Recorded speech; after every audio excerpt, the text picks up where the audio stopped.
बुलाली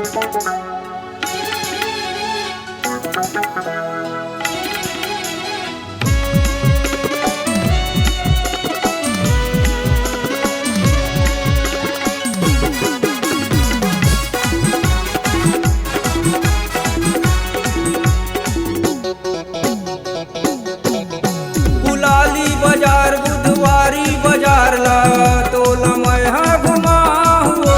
बुलाली बाजार बुधवारी बाजार ला तोला मैं घुमा हुआ। तुला छिकिया दुकान ले जाके वो रानी ले दे हूँ तोर बर सिंगार वो। तुला छिकिया दुकान ले जाके वो रानी ले दे हूँ तोर बर सिंगार वो।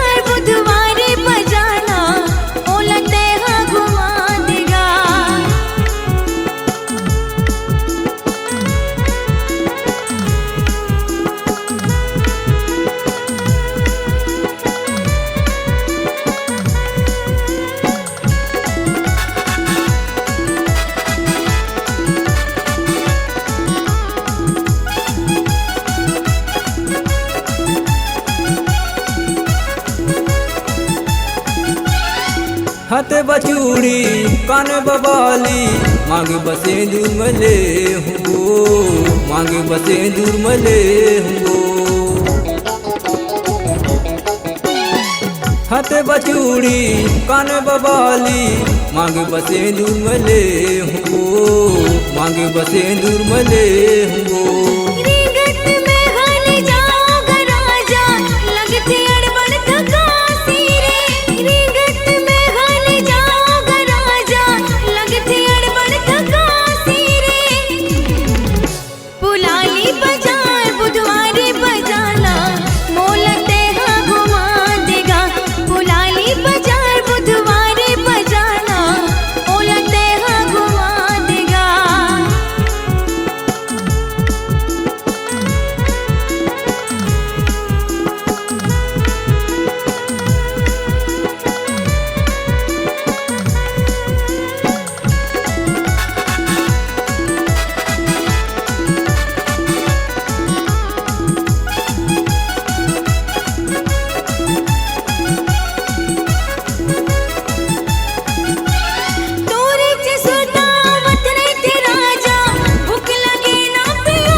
छिकिया दुकान ले जाके वो रानी ले दे हूँ तोर बर सिंगार वो। तुला छिकिया दुकान ले जाके वो रानी ले दे हूँ तोर बर सिंगार वो।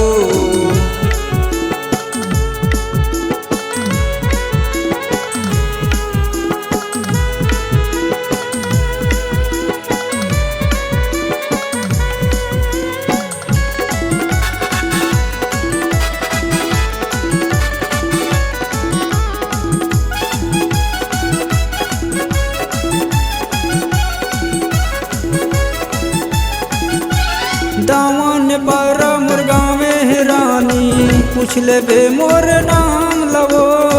पूछ लेबे मोर नाम लवो।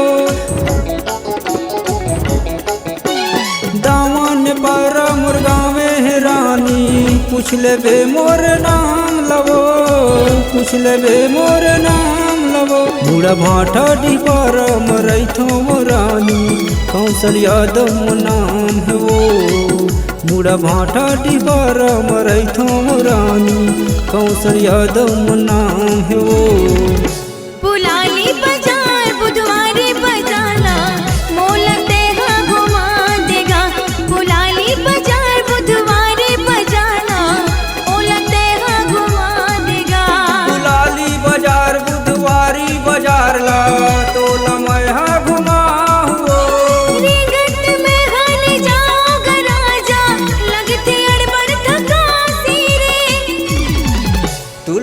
छिकिया दुकान ले जाके वो रानी ले देहूँ तोर बर सिंगार वो। बुलाली बाजार बुधवारी बजाना मोलते हाँ घुमा देगा। तुल छिकिया दुकान ले जाके वो रानी ले देहूँ तोर बर सिंगार वो। बुलाली बाजार बुधवारी बजाना मोलते हाँ घुमा देगा। तुल छिकिया दुकान ले जाके वो रानी ले देहूँ तोर बर सिंगार वो। तुल छिकिया दुकान ले जाके वो रानी ले देहूँ तोर बर सिंगार वो। बनाइए अपनी एक खास पहचान, अपनी आवाज को दीजिए एक नया आयाम। तो याद रखिए एक ही नाम, Upasana studio. Upasana studio digital multitrack audio video recording, Bijju sound service Pali, जिला कोरबा, छत्तीसगढ़। Mobile number 9340823283।